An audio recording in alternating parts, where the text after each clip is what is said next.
stacked card from top to bottom. It is a loaded event, and our main event, which we are joined by the main event participants, the highly anticipated welterweight title unification matchup, the IBF Champion Errol, the Truth Spence Jr., and the WBC Champion Showtime Shawn Porter get closer to their battle for welterweight supremacy. Now, the 4 pay-per-view card starts at 9 o'clock Eastern, 6 o'clock Pacific time. It is preceded by FS1 PBC prelims that come your way at 7:30 Eastern, 4:30 Pacific time. Tickets for the event are going quickly. Then they are promoted by Man Down Promotions, PPV Promotions, and Shawn Porter Promotions. They're available right now at AXS.com, or if you live in the Los Angeles area, at the Staples Center box office. Now, a man that has been very busy throughout the past several years promoting big events all over the world, the president of TGP Promotions, a man who knows boxing better than anybody. Here is Mr. Tom Brown. Well, thank you, Ray, and thanks everyone for joining us today. Both Errol and Shawn are having great training camps. There's tremendous excitement about this fight, and both fighters are in incredible shape. It's really a sensational matchup and one of the best fights that can be made in boxing's hottest division, the welterweight. 2 world champions unifying the title. Errol Spence Jr. is one of the most talked about fighters in the sport. Many consider him to not only be the best welterweight in the division, but the best fighter in the world. And this is really the type of fight that elevates the sport of boxing. So it's going to be a tremendous night of boxing, a big night on Saturday, September 28th. We have a great card, and I hope everyone joins us. Thank you very much. Ray? Thank you very much, Tom. As Tom pointed out, both Shawn Porter and Errol Spence Jr. are in impeccable shape. Now, this man that I'm getting ready to introduce, one of the champions, captured his title last September with the victory over Danny Garcia. Also holds W's over the likes of Andre Berto, also Adrian Broder, Devin Alexander, while taking on the best in the division throughout his career. Most recently coming off of a title defense victory against Dennis Ugas live on Fox, originally from Akron, Ohio, but now living and training in Las Vegas alongside his father, Kenny Porter. He is a 2-time welterweight champion of the world. I know he's very happy on this Tuesday, especially with his Cleveland Browns picking up a very impressive victory over the New York Jets yesterday. His record, 30 wins, 2 losses, 1 draw, 17 wins coming by way of knockout. Please welcome the always entertaining and charismatic Showtime Shawn Porter. What's up, everybody? Thanks for having me on. We're about 2 weeks away, and couldn't be any more excited than I am now. So I'm even excited to do these interviews right now with you guys. So let's do it. All right, well, now we're going to go ahead and turn it over to the media if they have any questions for Shawn Porter and getting to Shawn's enthusiasm. Shawn was fired up last month for the press conference, and I know he's getting even more excited as we approach fight day on September 28th. So we'll turn it over to the operator for questions from the media. Ladies and gentlemen, if you'd like to ask a question, just press star 1. To get in line to ask a question, press star 1. Please hold while we wait for questions. And our first question is coming from Dan Raphael of ESPN. Hello, everybody. Shawn, how are you today? Hey, Dan, how you doing? I'm good. Good to talk to you. Looking forward to this fight. Question for you. I was just taking a quick look down all the fights you've had, your resume, and you really are a guy, it seems to me, that lives by the words that you'll fight anybody, because you fought basically a who's who over the last few years since you won your title the first time. And I just wondered, where does that mentality come from you, where there really does seem to be a genuine willingness to just, look down the list and fight the best guys available that you and your team can make a match against, Spence being the next one? It's how I grew up. It's how my dad raised me, and it's where I come from. We were never allowed to shy away from any. My whole life, I said we were never allowed to shy away from any opportunity, any challenge, and that's the way I've lived my life. So when it comes to taking on Errol Spence, to me, it's like taking on another fighter. It's not like taking on, as everyone has coined him, the boogeyman or the best welterweight in the world. To me, I'm taking on another great, exciting fighter, and I'm going to beat that great, exciting fighter. So is it Spence specifically that you wanted to fight, or was it Spence was a guy that had one of the other world titles, and since you wanted to unify, he was just a guy that was there, or is it Spence specifically, and it's just a bonus that he happens to also have one of the belts? No, you know what? I think it's Spence specifically. I think it's specifically Spence because of not only him having a belt, but who he is and what he's done in the sport thus far. I mean, being undefeated and, again, being coined as, you know, the boogeyman of the division. I'm like, yo, I need that. I need to beat that guy. I need to fight that guy. And so that's where the hunger really comes from for me. So then what was it, can you say, that put that, like you mentioned, the you know, never shying away from the opportunities, put that in your mind, or had your dad put that into your mind? Did you ever talk about that? Yeah, my dad, again, it's how I was raised. I mean, I can tell you story after story, you know, that would confirm, you know, that was how I raised. But, you know, I was 10 years old playing football against guys who were 12 and 13 years old. And, you know, it doesn't sound that big, but, you know, back then, you know, when you're 10 going up against TstreeT teams, it's a big deal, you know. So even at that young age, my dad has always challenged me and made sure I not only put out my best, but I was going up against the best. And, you know, you look up, I'm 31 now, and, you know, this is 100% familiar territory for me because it's where I come from.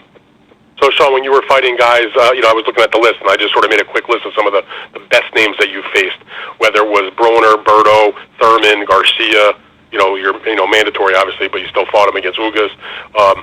Was there ever any trepidation when they came to you with a deal, like, hey, you know, we'd rather fight this guy first, or we'd rather maybe go in another direction here, or did you just embrace all those big names, you know, pretty much right off the bat, you know, as long as the business was right? Yeah, for me, it was always about embracing, you know, the name or the opportunity or the fighter, whatever you want to call it. I think for me, coming into the game the way that I came into the sport and the business being ran the way that it was ran for me, I was always told who I would fight, you know, and there was never really ever a fountain of guys to pick from. There was always, you know, hey, this is who's next, this is when, this is where, and so that's how I've been bred into the sport, you know. So when you talk about fighting the mandatory challenger, you've been Ugas, and why would you fight him? And, you know, a lot of different questions were proposed to me. In my mind, he's the mandatory, he's the guy they're telling me I have to fight. That's who I'm going to fight, you know. So, again, I think it's the mindset that I've had at a very young age that continues to resonate for me. I appreciate that, Shawn, very much. Hey, Tom Brown, are you still there? Yeah. Ray, you know, Tom, you there? Yeah, I'm here. I wonder if you could speak that. You've promoted a lot of Shawn's fights over the years. You've watched him up close. Just give me your opinion about what he was talking about as far as just, you know, having the mentality to embrace taking on the best guys, period, no matter what. I mean, and his resume speaks for itself. You know where I really saw it with Shawn the first time was our second PBC show on March 13th back in 2015 when Roberto Garcia pulled out. We brought another opponent in. There was never any questioning. He was fighting. We brought Eric Bonet in. He was a tough kid. Both Shawn and his father just said, whoever you get, we're here to fight. So that's where he really showed me, you know, that he was a fighter. Both he and his father, just what he talked about, the way he was raised back in Ohio. Got it. All right, Tom, thank you. He's fought the who's who of the division. Yes, absolutely. All right, appreciate that. Thank you, Tom. And Shawn, thank you, and good luck next week. I'll see you in Los Angeles. Appreciate your time. Thanks a lot. Have a good one, Ben. All right, our next question is coming from John Cudney of Reddit Boxing. Hey, Shawn. Thanks for the time today. So this is a question about your amateur career fighting at 165. I think a lot of people are still fascinated by that, even though you've been a pro for so long. So specifically here, so many people consider Spence a monster at 147 and a very big 147. So just wondering if you can talk a bit about your time fighting at that much higher weight and, you know, some of the fighters specifically you fought there, and if that gives you confidence going to this fight with Spence. Sure. I mean, I think fighting at 165 pounds is no secret that majority of the guys that I fought as an amateur were a lot bigger than Errol Spence. Not just bigger than Errol, they were a lot bigger than Errol Spence. And I'm talking about guys like Danny Jacobs, who fights at 160 pounds, 168 pounds now. I fought against Alexander Usyk, who is a unified champion over there in the Ukraine. At heavyweight now. I fought him at 165 pounds back in the day when we were about 20 years old, and beat him. I have wins against Daniel Jacobs as well. Demetrius Andrade, we were 1-1 in the amateur division. The last time that we fought, we were 165 pounds, and I beat him to go to a world ranked a world international tournament as the amateur. So the experience is there. The experience against taller, bigger opponents is there. You're looking at, for me, looking at Errol Spence, I don't look at him like he's a bigger guy than me. I don't think he's one of the bigger guys in his division. I think that he's been matched up against guys who have made him look a lot more powerful and bigger and stronger than he is. Trust me when I say he's met his match in this one. Well, thanks a lot, Shawn. That was a great answer. So one more quick question here. You've been doing a great job on the Inside PBC Boxing. I think you've really done a very professional job with your broadcasting, but just wondering if you can talk about how you balance broadcasting and fighting, if you've had problems straddling those two professions, and your focus going into this fight. Yeah, you know what? I'm blessed because Fox Studios is just a rock throw away from Vegas, so I can get there in just an hour. I do my thing. I actually have workouts and routines set around the filming, and then I go right home after we film. So it really has not been a hard thing for me to balance at all. Even more blessed part about it is I know a majority of the guys. I've seen a majority of the fighters for a long, long time. If not as amateurs, I've known them as pros. So when it comes to things like being able to talk about these guys, that even that part of it is not strenuous for me because I know a lot of these guys. I know their styles. I know what they do, what they bring to the ring. So usually for me, I'm just kind of shaping up on their statistics more than I am on who they are and who they bring to the ring, So it has not been a hard thing for me to balance, and I've enjoyed it very, very much to this point. Okay, thanks a lot for your time today, Shawn. Good luck next week. Thank you. All right, our next question is coming from Keith Idek, BoxingScene.com. Hey, Shawn, I know a couple of weeks ago you mentioned that you were going to spar with Demetrius Andrade. I was just wondering if you had the opportunity to do that and how it went if you did. We're still working on getting Boo Boo to Vegas. We tried to get him in D.C. He had some family conflicts going on, and now we're working on getting him into D.C. in the next day or two. Getting him into Vegas in the next day or two so that we can get that last little bit of great work in. He's a tremendous athlete. We've used him time and time again when I fought southpaws and even when I fought orthodox fighters because he gives us such great work and he's definitely a top competitor and he makes it fun and enjoyable as well. So we do look forward to having him in Vegas and finishing up camp with him in the next couple of days. Shawn, how much has it, Spence has said he's going to knock you out, and there are other people who have said that he's going to be the first person to do that. Has that surprised you or driven you at all? Because you've always shown such a great chin, and as you said, you have a lot of experience against bigger fighters in the amateurs, and much bigger fighters than Spence, obviously. You know what? I'm not surprised to hear him say he wants to knock me out. He's even said, I'm going to knock you out. I'm not surprised to hear him say that because I know his mentality. I know who he is as a person. He's very, very driven and competitive, and I get that. The part about it for me is I think he may be trying to psych himself out into thinking he can do it.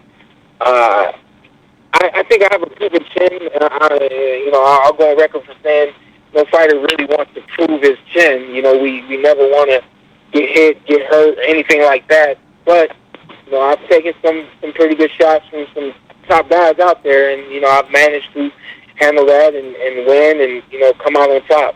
So when it comes to Errol Spence, I don't look at his power any different than anyone else I've been in the ring with, and I'm going to go at him like I've gone at Keith Thurman, like I've gone at Danny Garcia, like I've gone at Devin Alexander, the list goes on from there. Shawn, he said that you were a dirty fighter, obviously, in one of those Fox shows. Did that bother you, or what was your opinion of that? No, it doesn't bother me. I think that's his perspective. I think that may have been, looking at film of me, he may be pulling on some things that he can take advantage of, and he may think that, my roughness, he's misconstruing that for dirtiness. If he can't handle the roughness, then you will find out real soon. And if that's what's working for us, well, then that's what we'll do. We'll be rough, we'll be hard, we'll be rugged, we'll keep the pressure on him, and we all know pressure busts pipe. Shawn, do you think it's a psychological advantage for you a little bit that he's thinking about that and that he's mentioning this? Do you think that's in his head a little bit, or how do you view that? At this point, I do. I think that there's more than just that that's in his mind when it comes to fighting me. I think he knows he's up against a lot. I think that those certain things that he's trying to be aware of or make the referee aware of. I think that's a mistake on his behalf. I think he may be looking at those things and overlooking other things like my skill and my talent and my speed and my quickness and my boxing ability. So I think that I think he's in trouble. And I think it's only a matter of time before the world finds out. Thanks for your time, Shawn. You got it. Thank you. Our next question is coming from Carlos Toro of Fightful.com. Hey, Shawn, how are you doing? Thanks for being on this call. I'm doing great. Thank you. Your last fight against Dirrell Ugas was a really close one, and Errol Spence Jr. kind of carries a completely different style. He's, from a skill set standpoint, from a resume standpoint, from just about almost every angle you look at it. And when you look at Errol's style, how do you see that varying against your style compared to when you fought Ugas? Do you see yourself having an easier or harder time dealing with Errol compared to Ugas? No comparison. I think styles make fight. I think, you said it yourself, they're two completely different styles.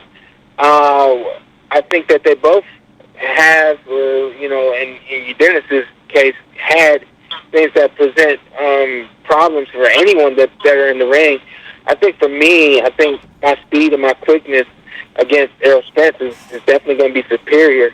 I think my foot movement is going to be superior, and I think that it's going to open up a lot more opportunities. I think that with Dennis in the ring with me, he was a little confused. He was expecting me to have a different style than I came to him with, and I think that really shook him up.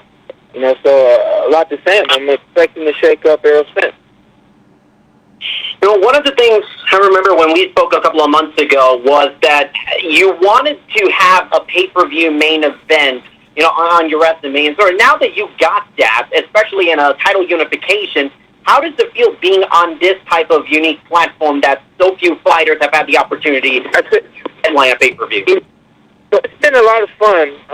It definitely has been an eye-opener as well. Someone just sent me a picture telling me that the fight were going to be shown in theaters, and I already knew that, but to actually see it and have a preview of yourself at the movie theater is pretty cool. I'm at the theaters every other week, so I'm going to do the best I can to sell the fight and let people know that they can go watch it at their local theater, and I think that that's awesome. It's been a lot of fun, and I've enjoyed it. I'm looking forward to fight week. I hope it gets even funner and gets more exciting. I know funner is not a word, but I hope it gets even more exciting. Fight week is something that I've been looking forward to. And last question, given that the winner will have 2 of the 4 world titles from the sanctioning bodies, do you see this fight as the winner should be considered the #1 welterweight in the world?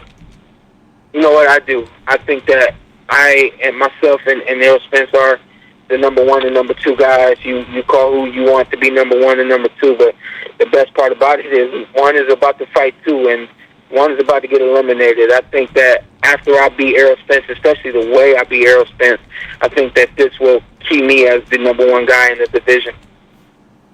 Thanks, Shawn. Best of luck in September 28th. Looking forward to the fight. Thank you, sir. Once again, ladies and gentlemen, if you would like to ask a question, please press star 1. To ask a question, just press star 1. And our next question is coming from Cameron Buford of Los Angeles News Observer. Hey, Shawn. Cameron, how you doing, sir? All right, Cameron, how are you? I'm fantastic. Thanks for taking time to talk to us today. A couple weeks ago, you sparred with David Benavidez here in Carson. Will you talk to us about what you gained from that sparring with Benavidez? That's a big dude right there. That's a fast dude. He's competitive. And I honestly, man, I really did enjoy the whole experience of being in the ring with him and being in the gym with him as well. He's a dynamite guy. Being in the ring with him, I think at that point we would challenge ourselves and find out where we were in camp. And I think we found out that the conditioning that I was in at that point was great, and we knew that we still had a couple of steps that we could take up. But being in the ring with a big guy like that, we definitely were able to find out that we were exactly where we wanted to be in camp at that point in time. Sounds good. Now, I see that you predicted, do I have this right? You predicted an 8th round knockout of Spence next week? Well, someone else came on the line and they predicted that knockout. I did say I liked the thought of that prediction, but I myself did not make that prediction. No, sir. Okay, so your game plan. But if you're asking me if I am going to knock him out, if I want to knock him out, heck yeah. Do I have what it takes? Heck yeah. And I think that we've come up with a great game plan, and we definitely at some point will be looking at pressuring him and knocking him out. You answered my follow-up question. Thanks, Shawn. No problem. I got you. Okay, our next question is coming from Hans of Round by Round. Hey, Shawn, how you doing, man? All right, how are you? I'm all right, can't complain. So, one thing that I really wanted to know is, you've been in the ring with a lot of great fighters, Danny Garcia, Keith Thurman. Not a lot of people give you too much credit for your winning against Devon Alexander, because that was when you were at the top of the game. And he was a really great fighter. Is there anybody that you fought that's, maybe a little bit similar to, Errol Spence? I'm thinking maybe a Kell Brook or something like that. Is there anybody you can say? If I had to say, I would say it would be between Danny Garcia and Kell Brook. I think that Errol Spence has great boxing ability, great 1-2, great basic fundamentals. He's very, very fundamentally structured, a lot like Kell Brook. And I think that he tries to dictate the pace and do the things that he likes to do in the ring a lot like Danny Garcia. So I think he's a mixture of those two. Gotcha. Follow-up question would be, does it bother you that people say that, that you can't box with Errol when, I guess your style is, really aggressive, staying on the inside and things like that, but you showed in the Ugas fight, and at least in the first half of the Danny Garcia fight, that you can fight on the outside. Does it bother you when people say that, Porter's not Porter, but Errol's on a whole different level as far as boxing, and you can't box with him? I tell you what, LeBron James said it himself. I'm from where LeBron is from, Northeast Ohio. He said, in Northeast Ohio, everything is earned, nothing is given. With that being said, I know how it feels to prove people wrong. I know what it feels like to do the impossible, do the things that people don't expect you to do. So it doesn't bother me that people don't give me credit for my boxing ability or say things like me not being able to box with Errol Spence on the outside, things like that. just leaves room for me to do what I do where I come from. Where I come from is proving people wrong and doing the impossible, and that's what I'm looking forward to on the 28th. Gotcha. And just my last question for you, man. You know, in every one of your fights, whether you were an underdog or the favorite, especially in your big fights, the odds were always really close. I think you were a slight favorite against Danny Garcia, slight underdog against Keith Thurman. Every time it's been very, very close. For the odds in this fight, it's pretty much like a blowout. They're saying it's like 10-1 in favor of Errol Spence. I know that's not something that you really pay attention to, but is it something that motivates you? I mean, I know you're always motivated, but like, is your motivation on another level right now because you want to prove so many different people wrong? No, the odds of the betting odds, they don't give me any more energy or drive to do anything different. It's my understanding that I'm going to see a lot of people and say, hey, man, I betted on you, man, thanks. And there's going to be a lot of people out there that say, man, I should have betted on you, you know, and that's always fun to hear and see. So I'm looking forward to that. Gotcha. Thank you, man. Appreciate your time and good luck. Got it. Thank you. Okay, our next question is from Kendrick Johnson, sportsdaily.com. How you doing? Showtime, always good to catch up as always. What's up, sir? Get some insight to the intensity of this fight leading up, but that how everything's built about who's going to be the best. When today we see a lot of people take things personal and things get real, this is all built about competition. Get some insight to that. I'm sorry. Was there a question in that? I think I missed it. Get some insight about this fight being about trying to find out who is the best. It's not about the extra stuff. Like, you know, a lot of people get into the street stuff, like the Bronas of the world, or stuff get personal. How this fight, of course, it's very intense, but the intensity is based on who's the best at 147. It's not personal; it's more business. Yeah, you know what? I think it's both, and the reason why I say it's both is because I think the business part of it is just about showing, you know, who's the best fighter, and who has the best style, and who's more determined, all that good stuff, you know. But I think at the same time, we both are challenged to show that we have a great team, great families, all that kind of stuff. So I think it kind of mixes a little bit. But, you know, in terms of, you know, there's nothing personal in terms of, you know, me taking shots at him, at Errol, or anybody else in the division, you know, based on what they do in their personal life. It's all based around, you know, the business and the training and, you know, all that kind of stuff. Do you keep a perspective that this is a legacy-defining fight? Because you're the first one out of the Thurmans and Garcias and now Spence to fight. Everybody wants y'all to see y'all fight about 3 years ago. You'll be the only one that's been in the ring with the other three. I'm pretty sure you keep that perspective. So how much is this a legacy-defining fight for you? Yeah, I think it's cool to be in my position, man. I'm the only one that's taking on all those guys and still here to continue moving forward. You know, I think if anything, you know, if we do want to talk about the betting odds and things like that, I don't think you take into consideration what I've done and who I've done it against, you know, and how I performed. You know, I think that if you take into account that I fought, you know, Danny Garcia at you know, in his prime, basically, Keith Thurman in his prime, basically, just recently, you did two guys outboxing a Cuban boxer. I think that, you know, if you're taking all that into account, you might say, man, like, all right, I think this fight was going to be a little bit more competitive and harder to choose the winner than I think it is going to be. All right, we really appreciate Shawn taking time out of his very busy schedule. Shawn, before we get ready to let you go, the WBC Welterweight Champion of the World, if you have any final comments as you get set for fight week coming up next week, it's September 28th, a big night, Welterweight unification on the line. Shawn? I got nothing more to say to you guys, and I'm looking forward to the 28th. I'm sure you guys are used to hearing that, but the thing you're not used to hearing is the world is about to be shocked. Team Porter has done a fantastic job at getting prepared for Errol Spence.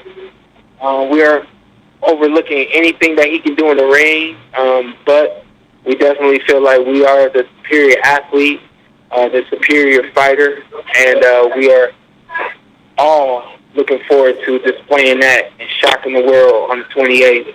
Thank you guys so much for the interviews, and I'll see y'all soon. Thank you very much to Showtime Shawn Porter. We appreciate him and wish him good luck next week on September 28th. Now let's meet the man who will be standing across the ring from Shawn Porter at Staples Center. Don't forget, it is Fox Sports PBC pay-per-view from Staples Center in Los Angeles. Tickets for the event, they're going quickly. They are promoted by Man Down Promotions, TGB Promotions, and Shawn Porter Promotions. They're still available at AXS.com or at Staples Center box office.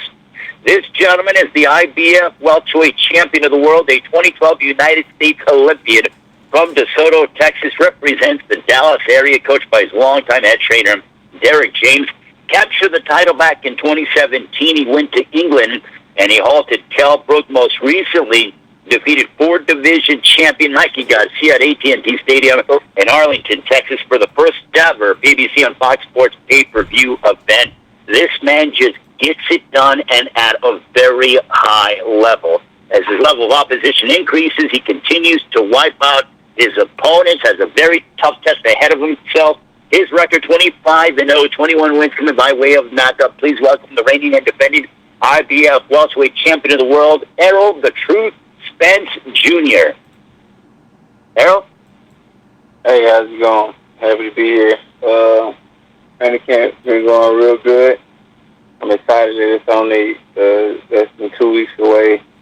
And this is going to be a great matchup between two great champions who always come in shape, who always come ready to fight.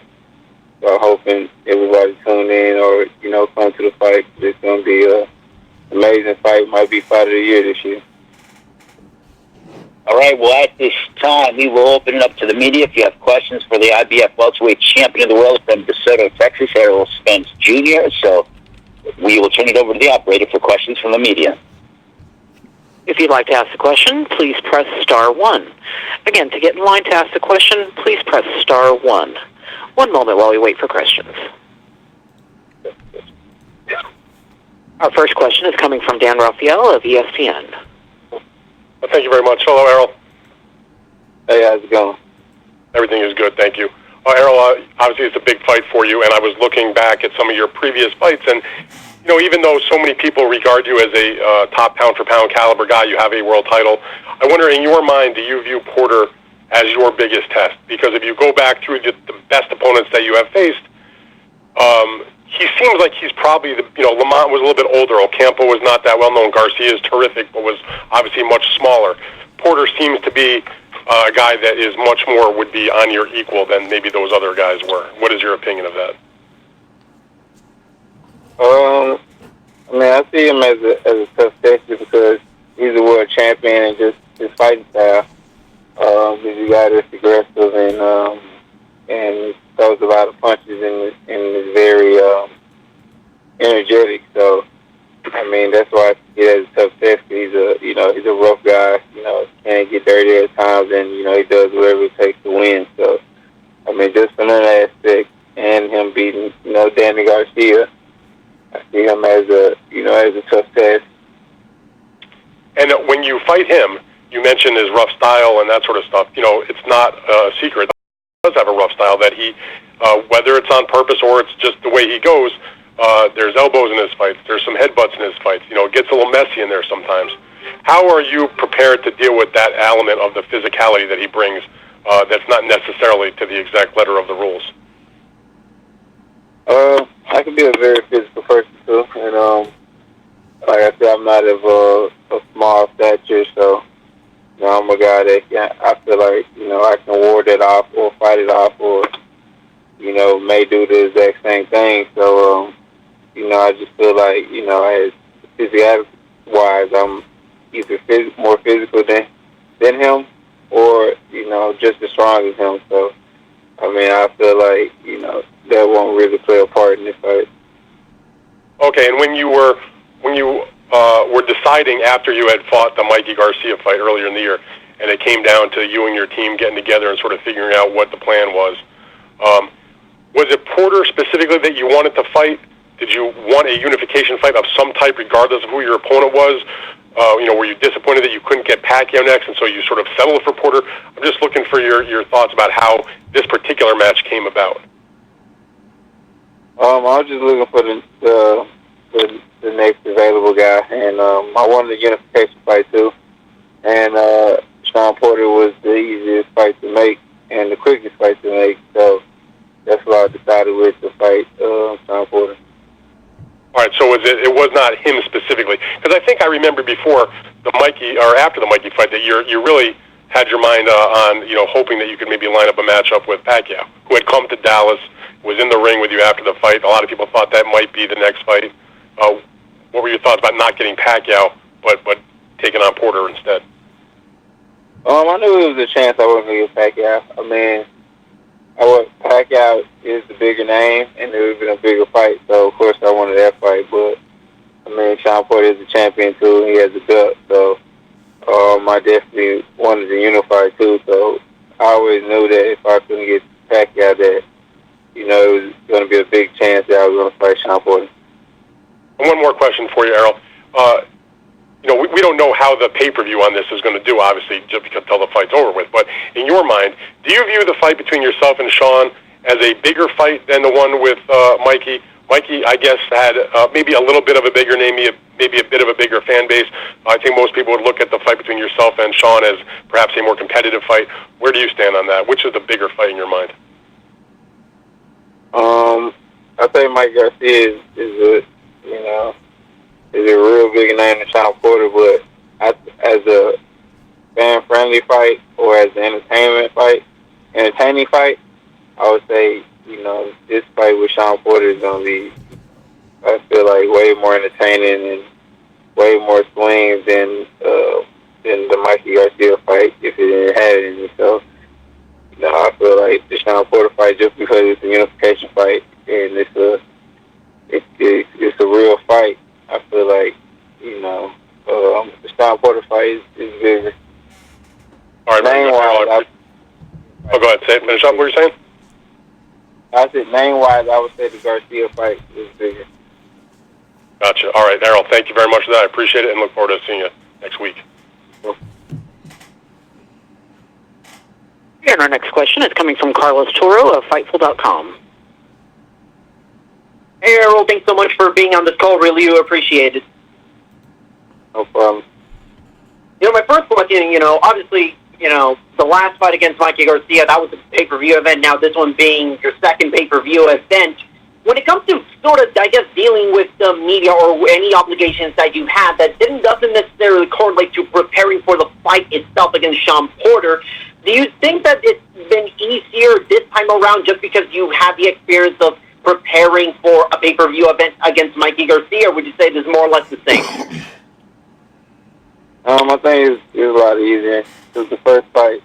My first pay-per-view, I was, traveling to New York doing things and, then going back to California doing things. So, I was basically, going in and out of camp, doing other different things. So I would say the first time it was harder than the second go around.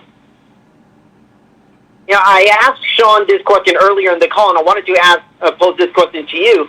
Do you believe the winner of this fight should be considered the best welterweight in the world, given that the winner will hold 2 of the 4 world titles from the sanctioning body?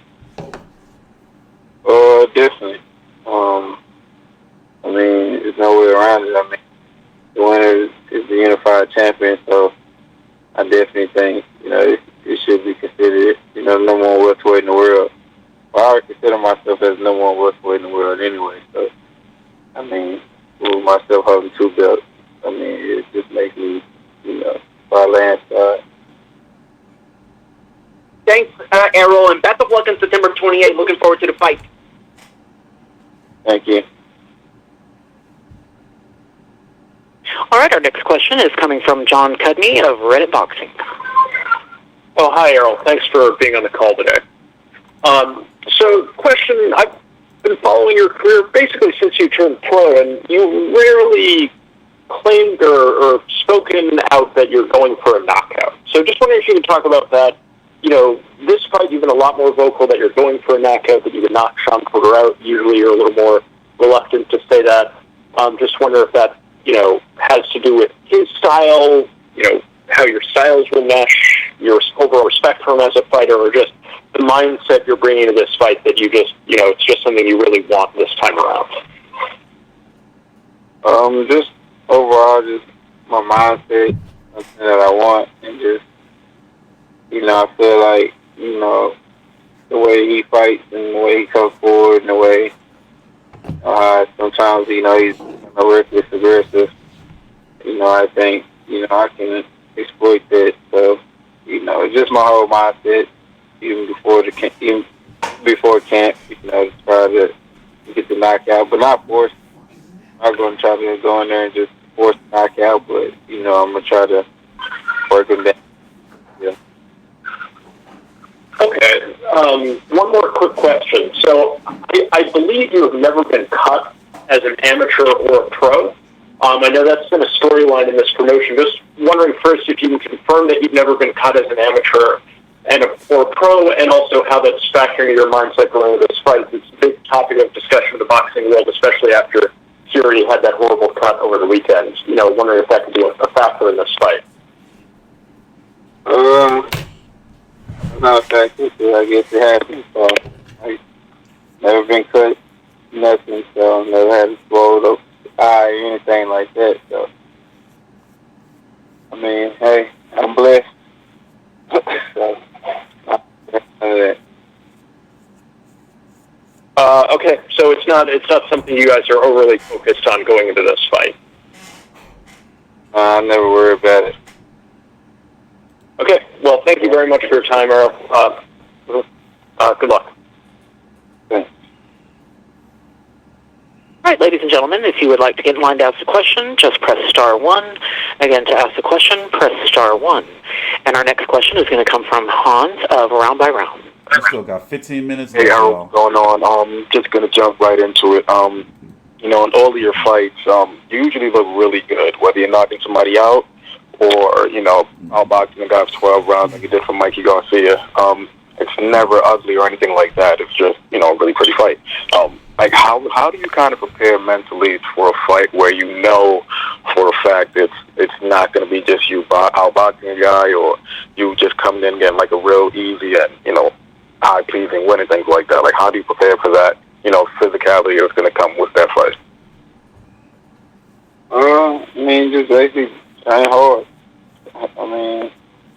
No way to prepare for it, but just prepare mentally for it, and, find different sparring partners that, bring the heat, bring the pressure, and make you uncomfortable. So, that's the only way you can prepare for it. I had 9-10 weeks to prepare for it, so I feel like I'm ready, and I know that, basically I just got the inner grit and the inner toughness to, to withstand anything they come with.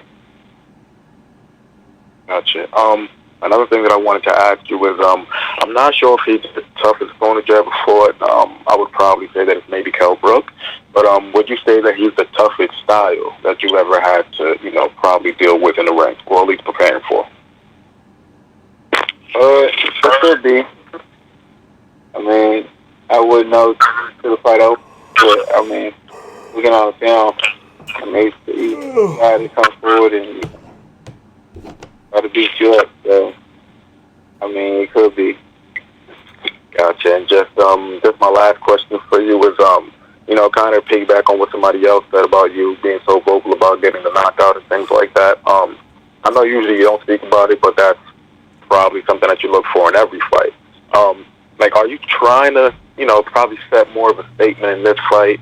Like your last fight, you really sent a statement to everybody, like you can outbox one of the best boxers in the world. If you were to knock out a guy like Shawn Porter, it's a statement that, your power, even though everybody knows you have power, but your power is on really another level. You can stop a guy like Shawn, who's been in there with some really hard punches. So, is that the statement that you're trying to send right now? I mean, not necessarily that statement. It's just, it's just something that, I really want to do. It's something. It's one of my goals. It's to knock him out. So, I mean, it's something that, even before camp, decided about the fight, something I want to do. He's just like, knock me out. I want to knock him out. So Give this man a I'm not going there, over anxious and wild and things like that. It's gonna be. I want it to be a calculated knockout. Gotcha. Thank you, man. Really appreciate your time, and good luck next weekend, man. Thank you.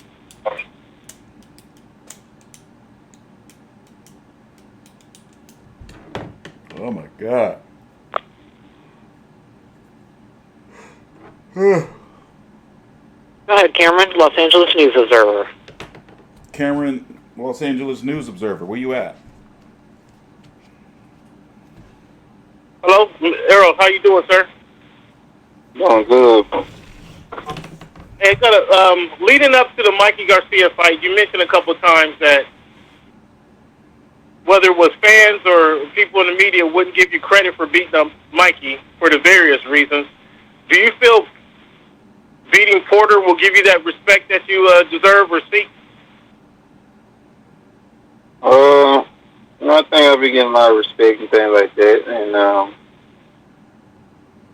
by the way, I beat Mikey Garcia up because I just didn't, go in there. People thought I was going to go in there and just bulldoze them and just, just punish them and just beat them with physicality instead of, I boxed and used my mind, and made it a boxing match. So, I think people respect me from that standpoint, where I just didn't try to just use my size to just beat them up. But I definitely, especially how I want to win against Shawn Porter, I think a lot of people, gonna, give me more respect and, stop doubting my skills and my ability and stuff. Okay, well, let us know how you want to win, how you want to beat up Shawn Porter. Oh, I just want it to be a, calculated knockout. Oh my God. I want to be, fucking fall asleep. Just over anxious, throwing a lot of punches, missing a lot of shots, trying to go for the knockout. Just stay composed, pick my shots and, break them down and get a calculated knockout. Okay, final question for me. What about Porter has you running the extra mile or going the extra round in sparring?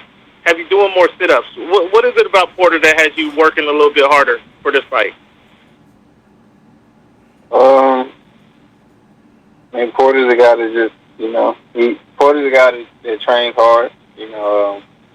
Of course, he has his dad in his ear pushing him, so, he pushes to the limit every camp, every training session and things like that. So, that keeps me focused and keeps me hungry because I know he's going to come in shape. I know he's going to throw punches, and I know he's going to do whatever it takes to win. So that's what keeps me, basically on my toes and keeps me training a little bit harder in these training sessions. Appreciate your time, big guy. Look forward to seeing you next week. Thank you. Okay, our next question is coming from Keith Idec, BoxingScene.com. Hey, Errol, I just wondered if you could tell us what you thought of Shawn's performance against Yordenis Ugas. And, obviously you have a different style than Ugas and a very different fighter, but how he might approach you in terms of as opposed to how he approached Ugas. I think Shawn is the guy who just go by the game plan that his dads bring up. So, I think, the game plan is to try to beat me up, inside and out. And, try to throw a lot of punches and break me down and, try to stop me. So, I just think he's going to be more aggressive than he was with Ugas, where Ugas, he was trying to outbox me. Did you think he won that fight? I think either guy could have won. It was super close, but either guy could have won. So, I would have seen it. I wouldn't have been mad if it was a draw. Or if we'd have went for Ugas, I wouldn't have been. And I wouldn't have had nothing to say about it either. So he could have went either way. Did it surprise you that Shawn approached that fight the way that he did? Yeah, a little bit. I thought he would have been more aggressive, like either in the later rounds or in the early rounds, but they tried to outbox him in our class. So I mean, I don't know. Maybe if he'd have went the other way, he probably would have lost. So I mean, he still won at the end of the day. So you gotta give him a little credit for that. Errol, do you think you've gotten under his skin by calling him a dirty fighter? No, because I'm not the first person to call him dirty. I'm sure about that. So, I mean, everybody knows, I don't know if he's a dirty fighter, but he has a dirty style. So, I mean, a lot of elbows and things like that. So, I think if he's a realist, he's dirty. So, hey, it works for him. He has to do it for a reason. So, hey, whatever works, keep doing it. How important is it for you in your fight, Errol, in the beginning of the fight, if things get rough and he does some of the things that you've mentioned, to do that right back to him, to let him know that you're not going to tolerate that type of thing? I mean, it could happen that way, but, I'm not really worried about it. I think a lot of times he's dirty with fighters that, he's way physically stronger than, with Ugas, he wasn't, dirty like that, and with Danny Garcia, he wasn't dirty like that. I'm going to fall asleep, y'all. I think, with fighters that he can just push around, he gets real dirty with him, like how he did, Andre Berto. So, I'm not really concerned with, his dirty tactics. Thanks, Errol. All right, our last question is coming from Leon Ross of Champside. Oh, this fucking Champside. Morning, Errol. How you doing, champ? Good, chilling. I wanted to know, recently you've been fighting on Showtime, and since the Premier Boxing Champions has joined forces with Fox, we've seen great promotion. How do you feel about this being your second pay-per-view, and is this what you kind of envision for your career? This being maybe a statement fight where it will lead you into a bigger fight, like against the Manny Pacquiao? Oh yeah, of course. I mean, I started out on Showtime.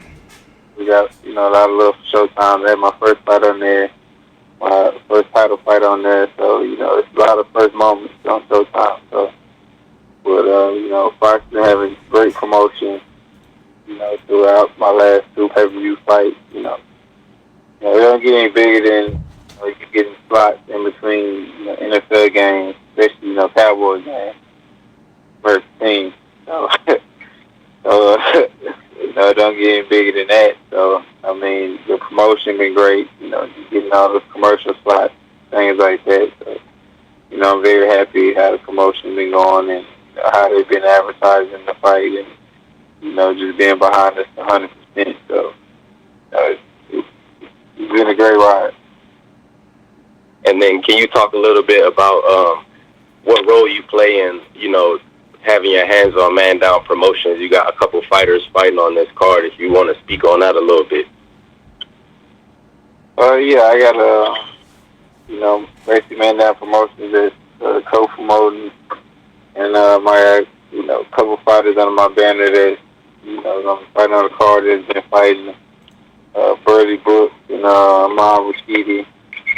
And one of my fighters, Fernandez, too. So, I got a couple fighters that's fighting, and I'm a guy that I don't want to have a big stable of fighters. I want to have a few, so I can put my attention on just them and get them fights, and make sure they stay busy and things like that. So, I'm not looking to really sign any more fighters than what I have now, so I can focus on them and make sure they can move.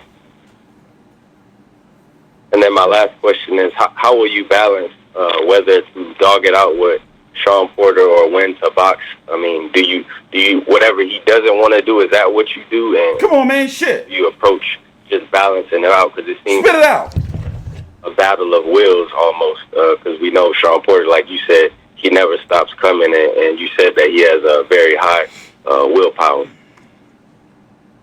Just instinct. You know, just instinct. I mean, I feel like I know when to box and when to bang and how to pick and choose and my spots and things like that. So, I mean, it just happened naturally in the fight. So, I feel like, you know, I have a high boxing IQ. So, I feel like after the first round, I know definitely I'll figure them out definitely and basically break them down, pick them apart, and pick them up. I have to walk towards them or I beat them backing up. So, I mean, whatever it takes, I'm going to get the job done, and I'm prepared to get the job done. Thank you, Errol. See you September 28th. Thank you. All right. Well, we appreciate the media for joining us in today's conference call. Errol, before we get ready to let you leave, and we appreciate your generosity when it comes to your time as you're in training camp for your pay-per-view showdown, do you have any final comments as you get set to take on Shawn Porter on September 28th on pay-per-view? Just, you know, everybody make sure you're there. Make sure you order on Fox pay-per-view September 28th. It's going to be an amazing event. And wait, I'm in great shape. You know, if you know Shawn Porter, he comes to fight.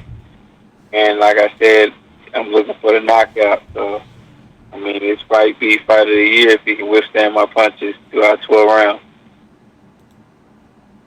Well, Errol, thank you so much. We appreciate the media joining us. Tickets are going quickly. They're still available. AXS.com as Errol Spence Jr. takes on Shawn Porter for welterweight unification. We'll see you all next week during Fight Week here in Los Angeles. Thank you, and have a great rest of your day. Ladies and gentlemen, thank you for joining us. You may now disconnect.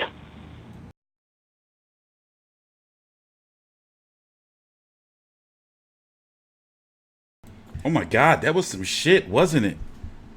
Yo, listen, all media calls are not going to be good, guys, man. You know, so we just gotta, sometimes we just gotta muscle through them. You know? Like, I was in good spirits up until Errol Spence got on the horn. Now I'm all tired. I'm fatigued. I'm fatigued. You know? So let's talk about it while y'all here. Who buying the fucking fight? How many pay-per-view buys is this going to do? I'm going to say 250. I think 250K is a good number. 250K pay-per-view buys. That's the number I'm going with. And you motherfucking 107 people here, y'all better buy that shit. You got no reason not to buy it. You got no reason not to buy it. Especially you, Jonathan. You better buy it. You make me sick. 150 to 200? You know, streaming is easy, man. Like, this is inviting people to stream. Like, are people having barbecues and quinceañeras for this shit?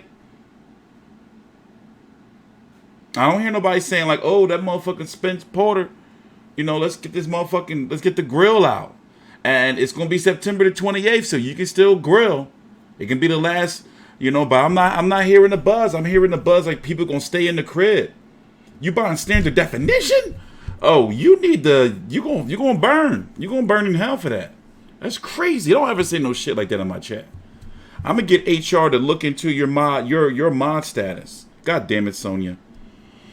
Anyway, I thought you were gone. 75K? That's low, bro.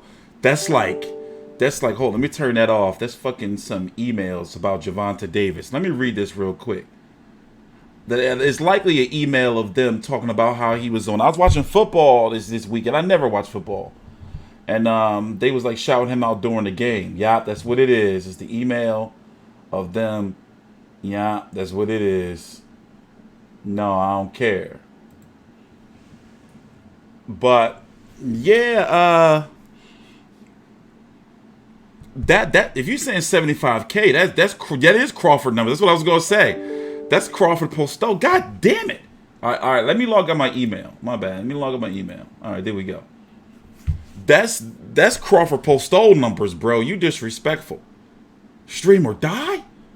You would die before you would stream? I mean, you would stream or you would die? That doesn't make any sense, Easy Breezy. Y'all ain't shit, man. And y'all want to be talking about, look, how much money you think Spence making? Look, I bet you're ready to talk about that, but y'all don't want to line his pockets. Y'all ain't right. I like the fight. 2 African-American fighters who deserve to be on pay-per-view in the dying age of pay-per-view. You know, people say I'm a PBC shield and I'm a top-ranked shield at the same time. Oh, I'm a the zone shield too. I'm saying it's a good fight. You know, but of course, you know, let's talk about the real shit. Now, I'm going to let y'all know I am half black, half El Chicano, El Mexican, and Mexicano. So I'm half black, half Spanish, and half Irish. So I noticed how like they kind of pandering a little bit. I'm not gonna say pandering, but they did get some of my Hispanic brothers on that card. For example, they got motherfucking David Benavidez, Anthony Dirrell. You know, they got two of my other Hispanic brothers. Fucking Jose G2 Lopez. I love him. And you know, everybody know I love Robert Guerrero. Remember, I was on some drunk shit and said Robert Guerrero was going to beat Floyd Mayweather. That was some dark ass times, man. You know, so you got Mario Barrios. He's Hispanic. You know, you got some other Hispanics on there. They not slick. They not slick. You know, so that's they want the pay-per-view bonds to be up. So here, let's go look at the card real quick. Let me pull it up for you. I'm not gonna just do it over here. Hey, y'all buy the pay-per-view. It's $75. So if you got the money to go get your fucking Air Force Ones, you black Air Force Ones wearing assholes, if you got the money for your Air Force Ones or your fucking Vans or whatever the hell you wearing out there, you kids, then put your card in. Hey, yo, go. I'm gonna put the link in the chat. Go put your card in. Go put your card in. Look, I'm gonna put the link in the chat. Go put your card in, y'all. Go ahead, can y'all put your card in? You better buy the damn pay-per-view. And it's $74.99. Look, I'm talking all that shit. All they gonna do is deny me the fight anyway. I didn't even put in credentials for the fight. So what were we doing? Oh yeah, Errol Spence. Let's go check it out. Let's go check out the card here. Look, I put the link up there. Put your card in. Support the sport, you broke bastards. Y'all not even broke, because I know y'all be having y'all weed. Y'all don't be broke. Y'all priorities just don't be right. Y'all be having the money. I know y'all be having the money. Because how y'all be watching the fights? Y'all motherfuckers be watching the fights. I know y'all do. Y'all do. Because then y'all come on here and y'all watch people's videos. Y'all start harassing people in the comments. Yo, I be seeing y'all on other people's channels and shit in the comments. Y'all ain't shit, man. Anyway, let's get back to the card. You got Errol Spence versus Shawn Porter, right? Anthony Dirrell versus David Benavidez. That media call was yesterday. If you go look on the channel, that media call is up. Y'all some fucking sons of bitches, man. Jonathan, you ain't broke. You a liar. You ain't broke. Fuck out of here. You know, they was disrespecting Anthony Dirrell on the call yesterday. Saying he gonna get beat up. They ain't say it like that, but yeah, they was putting a disrespecting him. Barrios versus Bakhtir Akhmedov for the WBA world title, 140 pounds, a belt that shouldn't even fucking exist. And Mario Barrios, they got to get him some momentum, like, for real. You got Jose G2 Lopez versus John Molina Jr. I believe this is on the free TV PBC on Fox, leaning into the pay-per-view. I believe that's what that is. Or does this open up pay-per-view? And Robert Guerrero versus Jerry Thomas. We watched some tape on this guy. I don't like calling fighters trash. We're not going to say that. I'm just saying we watched some tape. And let's just say, you know, it was some bad tape. Fabian McDonough versus, you know, yeah, this is where you start getting into the prospects and all that shit. Joey Spencer. So, you know, you paying $75 for this? You paying some $75 for this?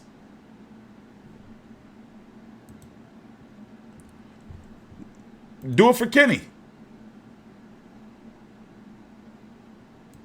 Do it for Kenny. My understanding, the rumors were that they wanted this on free TV Fox. But Errol Spence wanted pay-per-view. And pay-per-view, see, it's different. Once you go pay-per-view, it's up to the fighters to sell the shit for themselves. You know, to make the shit like marketable. For example, that media call, it's like, yo, Spence, bro, you're on pay-per-view. Like, you got to sell that shit, man. You know? But Anthony Dirrell versus David Benavidez could be his own card. It could have been his own card, right?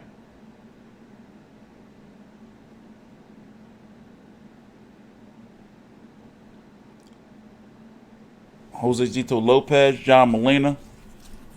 What up, Julio? I don't know if what... This shit's always fucking up. I should have reset it. Does it work? Let's see if it works. Nope, my alerts don't work, bro. Oh, wait, I know how to do it. Hold up. Hold up, I know how to do it. You like that shit? That bullshit, baby? Oh, I done fucked up. I done fucked it up, y'all. I done fucked it up. You guys like that shit? Like this guy, woman beater? He must have learned that from his dad. Woman beater, baby. We're gonna beat that woman beater. We're gonna beat that woman beater down. We're gonna beat that woman beater down. Fucking Ruben. Hilarious. All right, I think we back now. Let me see. My bad, Julio. You know, he's gonna like it. He's gonna get it from a real man. Damn woman beaters. We're gonna beat that woman beater down. TstreeT Controversy donated $7 through Super Chat. This is a test Super Chat alert for $7. All right, there we go. Julian said, Mexicans ain't suckers, T. We don't mess with PBC. Yes, y'all do. Yes, y'all do. Damn woman beaters. T-Street was framed twice for being a woman beater. T-Street had some tough times, man. I don't like no woman beaters. Damn woman beaters. You know, I mean, that is $75 though. But looking at this card, they couldn't put together this card without, like, if this card was on Showtime or even PBC on Fox, the most that these fighters would have made was about $2 million, and then Al Haymon would have to put up extra money that they don't got to compensate the purses. It had to be on pay-per-view, you know. It had to be on pay-per-view. Nah, Errol Spence, see, you know, unfortunate to say, Errol Spence got personality when he got that sauce in him. You know, Errol Spence is low-key funny when he want to be, but also, you know, when he get that liquor up, I was in there when he had that liquor up in him.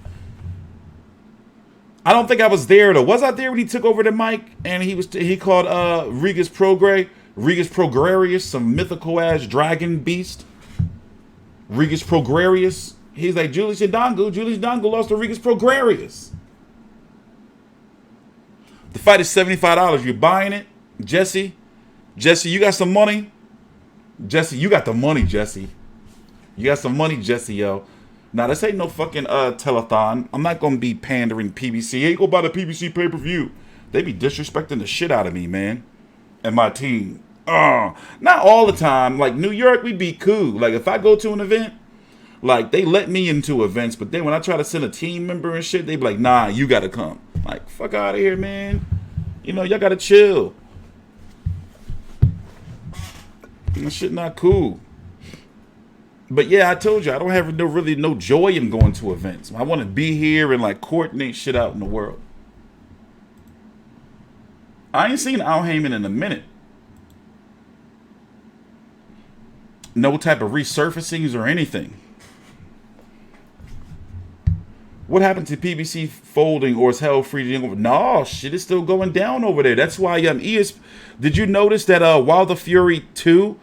Not Wilder Fury, Wilder Ortiz hasn't been announced yet. Like, it's some bidding shit going on. Like, that shit can end up on PBC on Fox. Like, it's still shit going on. Like, for real. Showtime need Wilder versus Ortiz, too. You know, they put a whole bunch of bread up for Wilder to stay with Showtime for the Brazil fight. You know, in the turn down the zone. Remember they did their whole press conference? You know, talking about loyalty and all type of shit like that. It is shit going down. Like, that shit ain't stopped. It's still major restructuring going down over on the PBC side, for real, for real. That's why PBC on Fox, like, they've had some hiccups, you know, but it's because if you look at it, injuries, fights have fell through. But they've been really trying to, like, PBC on Fox, outside of the injuries and fights falling through, you know, they've been really trying. They've been consistent. You know, that's because it's that spit shine on what they're trying to do. Like, they've lost so much money over the last, like, what is it, 4 years?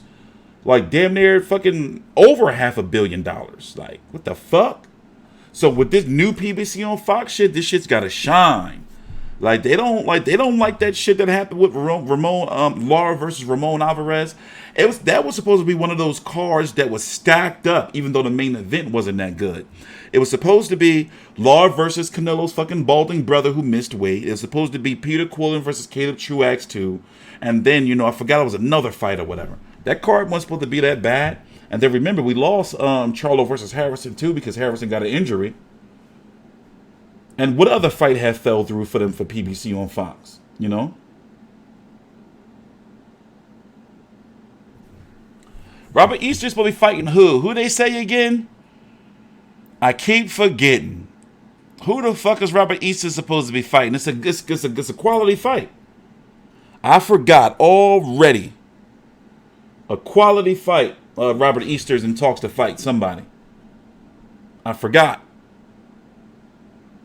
My ass has been up since 4:30 a.m. Oh. Tomorrow is the Canelo. Tomorrow at 8 p.m. Eastern. Tomorrow at 8 p.m. Granados. Tomorrow at 8 p.m. Eastern is the Canelo Kovalev press conference. It's in LA. There's only one press conference. And we're going to be covering it. It's tomorrow night at 8 p.m. Also, what else? Is there another press conference in the morning? What the fuck? Did you notice it's been like media events every day? Katie Taylor's press conference was early. I watched it, but I didn't cover it. I didn't stream it, and I could have. Some dude was like pissed off. Cohen, I don't know if that wasn't Greg Cohen, was pissed off at Eddie and tried to make a scene.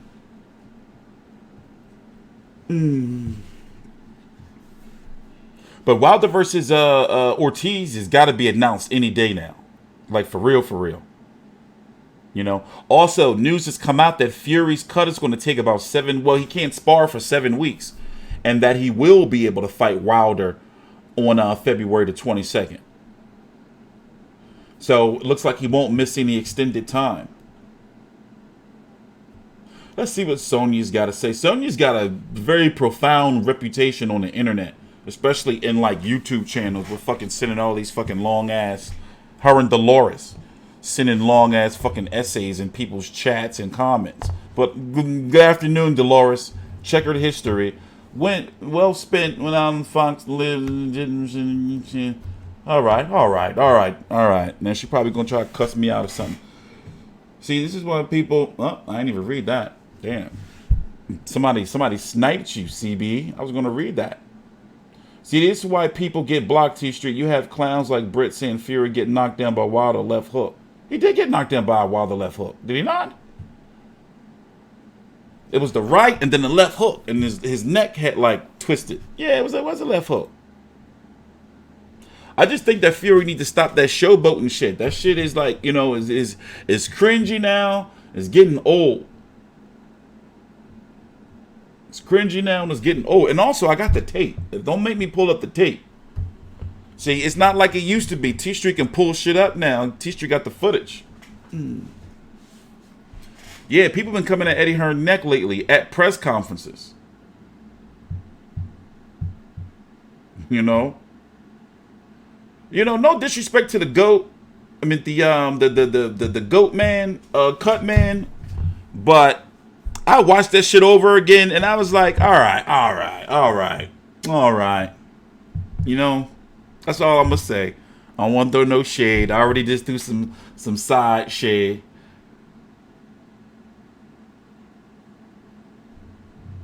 You know. I threw some shade. Let me shut up. Yeah, I was watching that cut, man. Yo, bro, I've been a long time subscriber. I've been wanting to buy some. Well, then buy it. Stop telling people always tell me they're gonna buy some shit and don't buy it. Then buy it. But thank you for the support. Then buy it. And make sure you buy the pay-per-view too.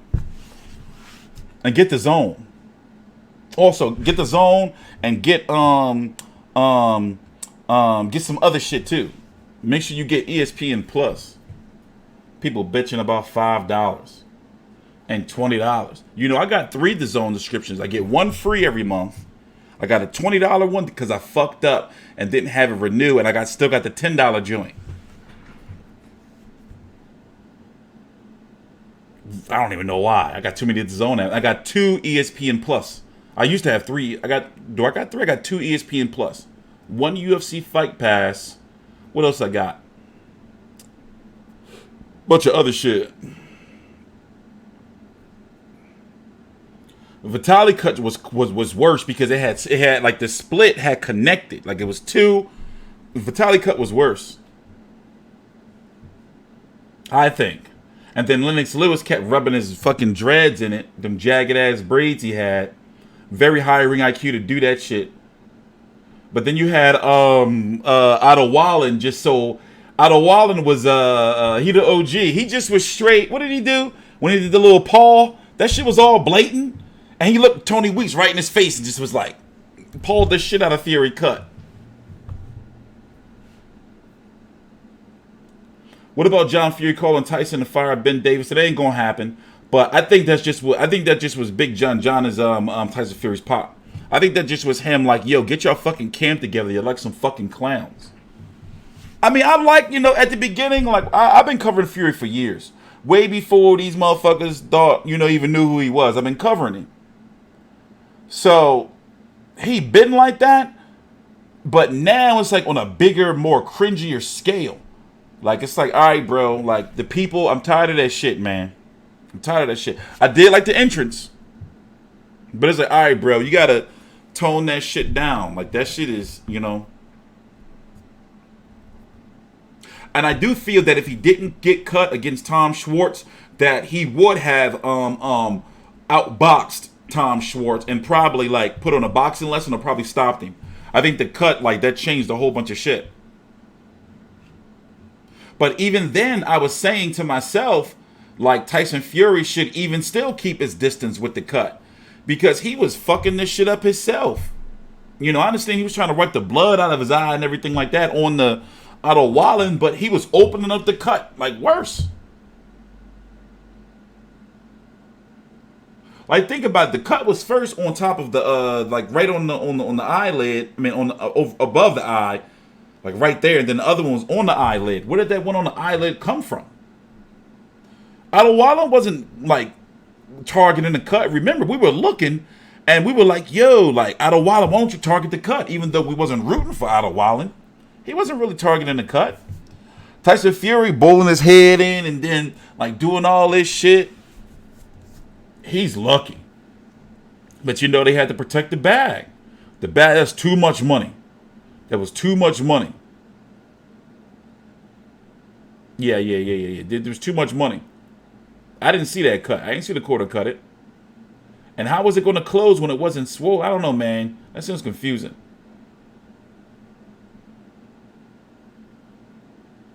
Yeah, at one point in time, Fury was hitting him clean. And unfortunate to say, you know, I think that Deontay Wilder's going to make him go to sleep and he's going to stay asleep. Not die, but he's going to stay asleep. I don't know, man. You don't want. How did all of a sudden Deontay Wilder become the best heavyweight in the world? Like, it's crazy. Like, how did he become the most? What is it? What can we say? You can count on him. At least you know, like, you don't want to get hit by that shit. And the thing is, now we know he will hit you. He can hit anybody. Like, if that shit touch you, you going down. By the way, Dominic Breazeale has resurfaced. He must have a fight coming up. He's back on social media and shit. Yeah, he do got those fucking big-ass brows.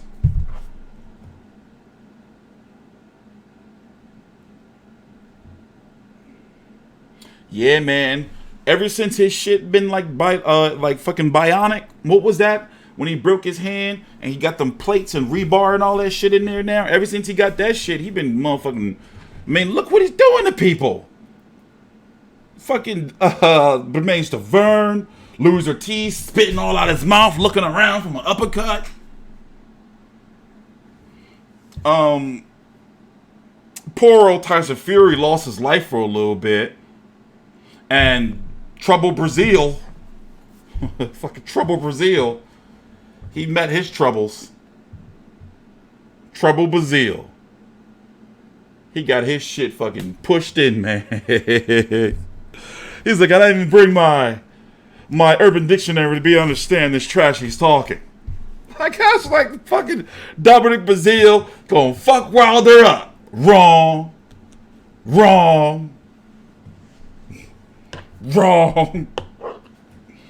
He got his ass. Do I still got it? Let me see. Do I still got it? He was in spirit. There you go. He gave messages. He gives guidance. Oh. He is forever loved, right?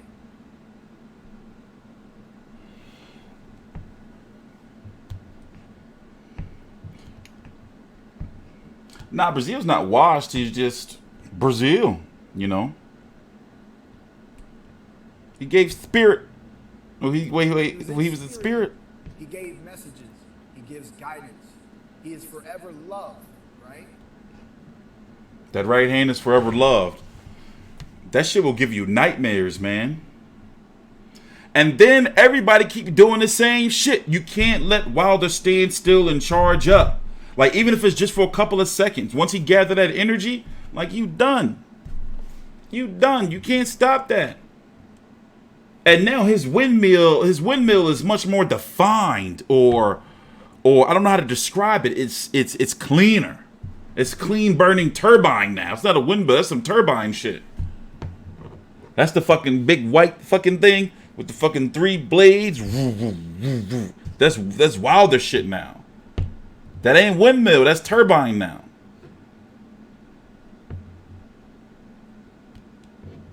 Yeah, the crab dribble attack. That shit he do when he do this, the crab dribble joint, and then he do all this shit.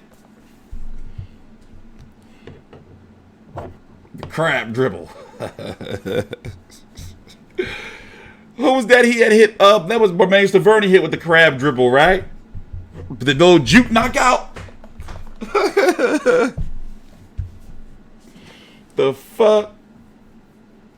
And then yeah, man, you got his media call. I can't wait for his media call is probably going to be the next best media call and the best media call of the year outside of his last media call with Dominic Brazil and the post-fight media call after Tyson Fury.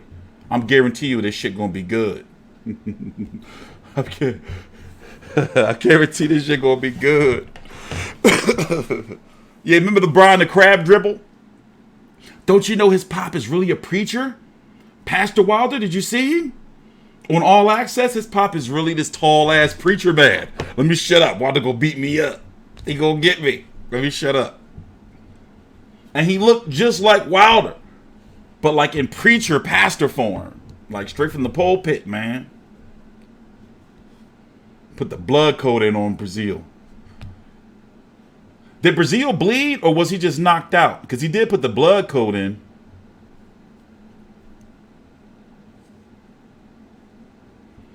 T, how about when those ESP announcers over there tell Siri it wasn't from the punch? Tell Fury. Yeah, that was whack. That was tampering.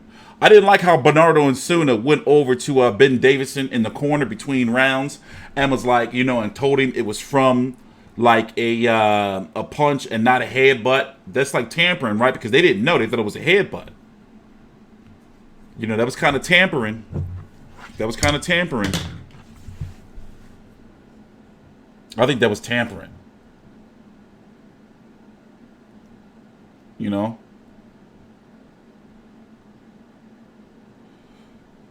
No, there was some shade for people for Wilder fighting Brazil. But also Brazil was a mandatory too.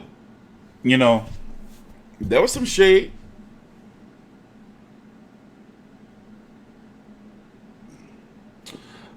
To this day, Malik Scott took a flop. Malik Scott is a no-good flopper. Oh, don't you reminded me of that? And he was like on the ropes, like blinking, like he took a flop. Fucking Malik Scott. Why did you remind me of that? That was Wilder's biggest fight at that time. And I was like, yeah, man, Malik Scott from Philly. He going, and I'm saying he got the tools. He go in there and he flopping ass. Remember that shit? And you got him on the ropes, like looking at Wilder. And they like, I'm like, yo, motherfucker, get up. And he just looking, like leaning on the ropes, like, motherfucker. Yo, he really flopped and nobody talk about it. No good flopping ass. No, Tension didn't, poor Tension didn't get flopped. He didn't flop. Remember that one body shot Floyd like threw and that shit was like, ma. Yo, Tension didn't flop, man. That was the delayed reaction. Hey, Tension didn't flop. Poor Tension. He was crying his ass off. He swore he was going to do something. Poor Tension. He ain't flop, bro. That motherfucking Moises Flores before Guillermo Rigondeaux, he flopped. Yeah, you can tell Tension was real upset. He was fucked up. Floyd tried to kill him with that body shit. That shit was like, bah!